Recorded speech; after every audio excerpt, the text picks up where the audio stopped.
داملای عزیز، من $10,000 دارم، لیکن کوارتیران در دوشنبه زندگی میکنم، زیرا قوتم به خانه خریدن نمیرسد. آیا من زکات میدهم یا نمیدهم؟ در دوشنبه یک خانه $20,000. شرط زکات این است برادرای عزیز، زکات کسی میدهد که در فقه ها میاد. اگرچه من میدانم که بعد این فتوای من حالی چند با نافهمی ها و باز بعض گپ ها میخیزن، لیکن من انشاءالله کتاب دارم، دلیل دارم، حجت دارم.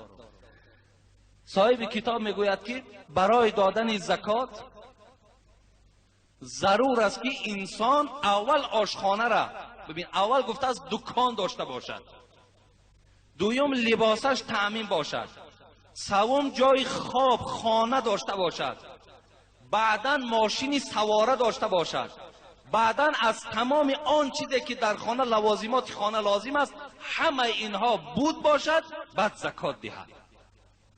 از این خاطر جوانای عزیز، شما می توانید بهترین ماشین خرید، بهترین خانه در داخل شوید، بهترین لباس و بهترین شرایط در خانه آماده کن، بعد او که پولی تو به $1,500 رسید، بعد زکات ده، برای تو درست.